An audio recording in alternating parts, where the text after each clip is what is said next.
So real quick, I would love to tell you a little bit more about the show. I would love to introduce someone that's going to help us talk a little bit more about it. Her name is Candy Hertz. Come on out here, Candy. Candy Hertz, everybody. Give it up for her, give it up for her. Give it up for Candy. A big good morning to everyone, although it is actually in lunchtime now, so hopefully you guys have had your lunch, I hope so, because seriously, there is a lot to digest here today. What a way to start a Tuesday morning. I can't believe what a spectacular start this is. A big hello to Vince and to Al and Channing. Welcome to Melbourne. Thank you. You've obviously met some of my friends here today. And I was sitting backstage and I heard a marriage proposal. Who was that? Yeah. 1 minute in Melbourne. I'm free. You've already got a marriage proposal. Now, of course, we all got to know and love Channing so much in the Magic Mike series, but there's a bit of a backstory to how the series came about. Can you tell us that story? Which story exactly? Sorry, there's a lot of stories. Well, the story I heard the rumor about was about your job when you were 18 in Tampa. Yes, that is, I mean, look, we just wanted to make a movie. For about 9 months in Tampa, I was an actual stripper. Anyone wish that Channing took that job up again?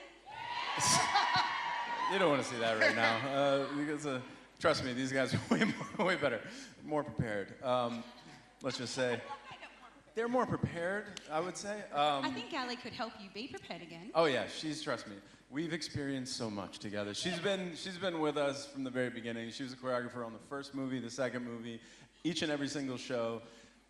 I have experienced more with this girl than when you rehearse for stripping, it's a messy affair. Like, it's just like, no, hold on.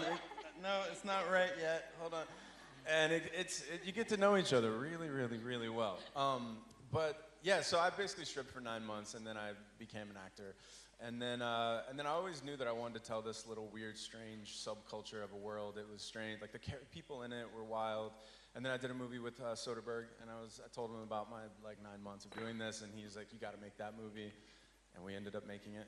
But what we didn't know is that we were going to run into what we call the 50 Shades of Grey wave of women. We were just trying to make this little weird 70s kind of movie, indie. We made it for no money, and we just got swept away into this massive sort of thing that we had no idea was going to happen, and so we've had to learn really quickly. Anyone find those movies a little sexy? Oops. Now, of course, there were the 2 movies, and now moving into the live shows as well. Is the live show a continuation of the movies, or does it pick up somewhere else? It's a completely different thing. We didn't want to make a 3rd film, because the first movie was a bit of I call it a feathered fish. It was about a guy, and the second movie was about a bunch of dudes, but it's kind of made for women in a way, or at least an eye towards women as the audience. And so I don't know, we didn't want to make a 3rd one. We had kind of sort of done it as much as we could possibly do it. So we really wanted to make something for women, and that's what we came up with, was this live show, and to kind of try to take what male stripping is and try to evolve it. It hasn't really evolved since it began in the 70s or 80s or whenever it actually started. And to try to really listen to what women wanted, and we found a lot of strong women to help us do that. There are women all the way through your production, from, of course, behind the scenes through incredible creative leads, and all the way into the show as well. Empowerment seems to be a really big theme for you guys. How does that come out? Through them. We're obviously, me and my partner, Reed Carolyn, he wrote both of the Magic Mike's, the movies. We're obviously men, and we don't have any clue. All the rest of the men in here, we have no idea what women want. And half the time we don't either. It changes hour to hour, day to day, and everybody wants something different. Well, I think that's what's so great about the show, is that it tries to give something to everybody. I think we try to make it feel like the show is made for every single individual woman in the audience, which I think is really special. We don't want to give away too much of the show. I mean, we could obviously tell you how that happens, but ultimately, you're gonna hopefully go to the show kind of thinking what you're gonna get is, and you're gonna get that. You're gonna get everything that you see in the movies. You're gonna get all that, but hopefully you're gonna ask yourself a little bit more once you get to the show, and you'll see why. And the answer is kind of, you do. You want everything. You don't know when you're gonna want it, but you're gonna want it at some point, and you're gonna want to get it when you want it. So hopefully, when you want it, you'll get it at the show. You said a silly sentence in there. You said, hopefully everyone here's going to go. Anyone planning on It's going along guaranteed. to the show? There you go. That's a quick and easy Perfect. response. There's a line over there with the ticket booth. Literally. Now, of course, this incredible show has been in a few cities already. So we've got Vegas, Berlin, London, and now in Melbourne. Do you get a chance to adapt the show a little bit to each city that you go to? I feel like I'm talking too much. You want He's to not talking too much. What are you talking about? Okay, fine. Yes, we do adapt the shows to each city because we feel like the women in every city and every culture are different. So we kind of try to ask people from the cities like what they like, what they're into. And the best thing we can do, and we've learned this from him, is just talk to women. Just talk to women, ask women what they want, bring them into run-throughs, and then we kind of adjust per that. But yeah, it's important that it feels like the city we're in and not just like a... Yeah, one of the things we do even in the auditions is that we bring a group of women into the auditions. We do. And they, My friends volunteers? love me. My friends love yeah, me so if you much. want to sign up, there's a sign-up sheet in the back. test case. But we literally bring them in to hear how they feel about the guys. Yeah. And that's an important part of the process. It's super important because everybody, like we've talked about, has a different thing they like, and it's important that we all kind of get what we want. As you know? silly as it sounds, it's actually not that easy to give a really good lap dance. It's not so true.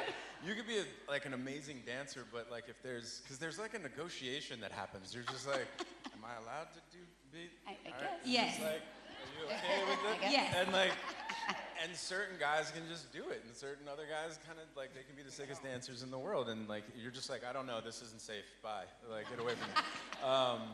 But also to answer your question is that we have 2 female MCs, and like with each place that we go, just like Allison said, there's different political norms, there's different societal sort of norms that we don't have any clue about. So we really listen to these MCs, and we try to find comedians or people that have like a good voice and that really understand how to communicate that to us.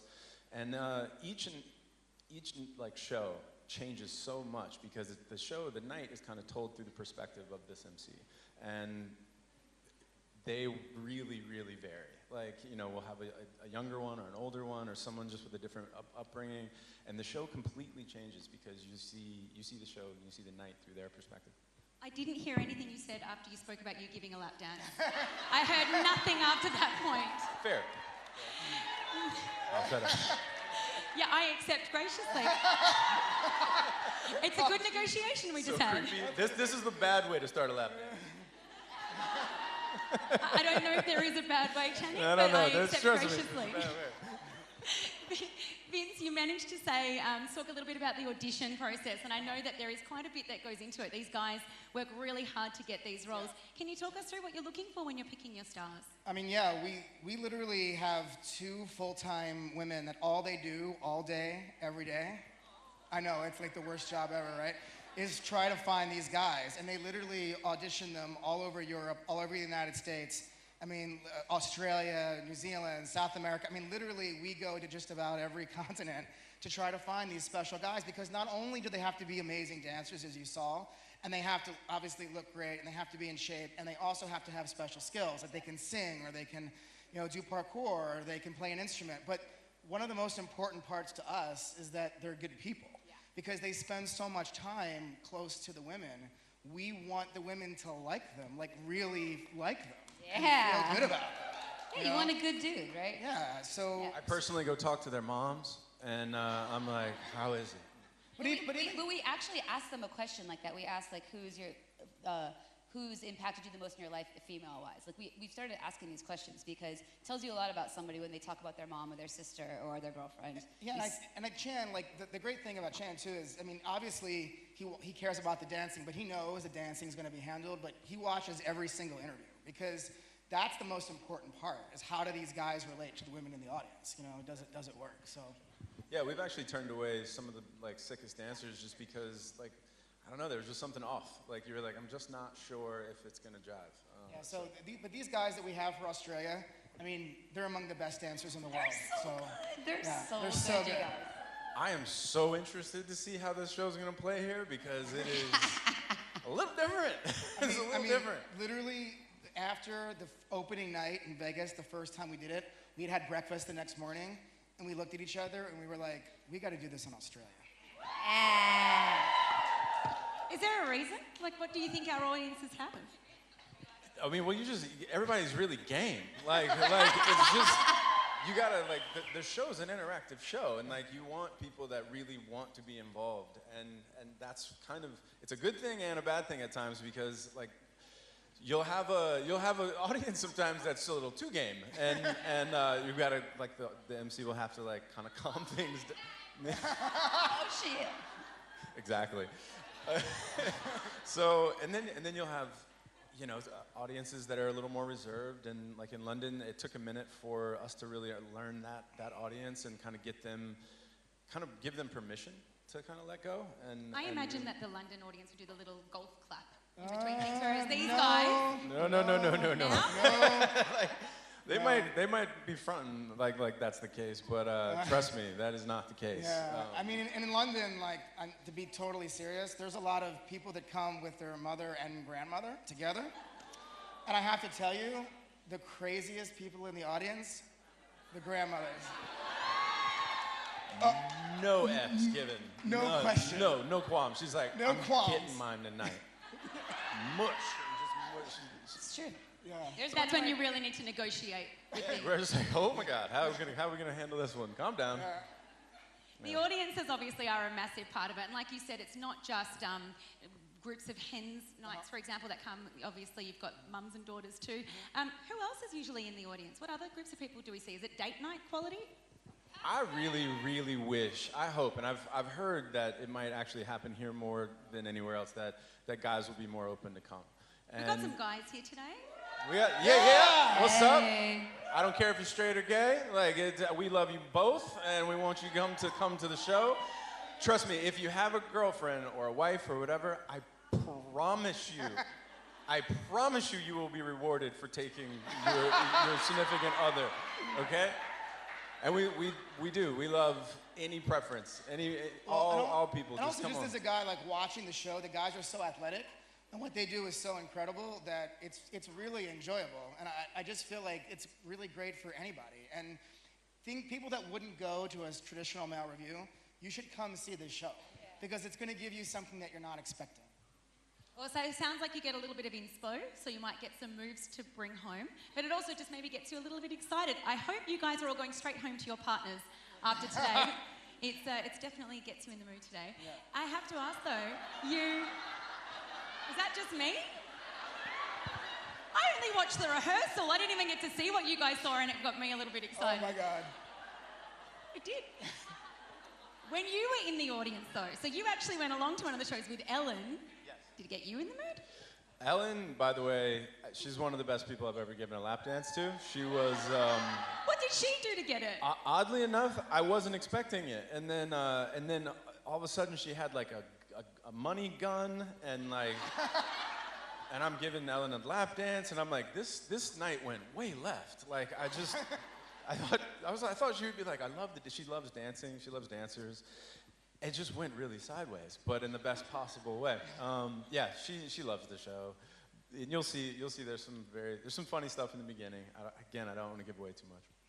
And of course, we're talking a bit about the guys. I had a great chance to meet some of them backstage. You're right, they are a great bunch of guys. They're super nice, and they were so pumped to come out on stage. What's the camaraderie like between them? Well, it's interesting. Like from day one, they kind of become like this band of brothers, because they go into this situation that nobody else could understand. And honestly, like, the rehearsal process is really difficult. They work really, really, really hard, and so they support each other. And then once the shows begin, What she's trying to say is she whips them, like, physically. We dance hard. Oh. She's like, yes, I do whip them. I do. Yes, I do. Ask them if they come back out. She whips them. Yeah, but once the shows start, like, nobody else can understand what they go through besides each other. So they kind of have each other to lean on and support and help each other. And then something that he pointed out from the beginning of Vegas, like, they're such good friends that they genuinely get so amped when the other one is on stage that we've made it part of the show where the other guys come out and, like, yell and scream and amp each other up because they genuinely are just so excited for each other. So yeah, they And now you get to know them so well as well. Of course, you get to create such incredible dances for them, but they've got more skills than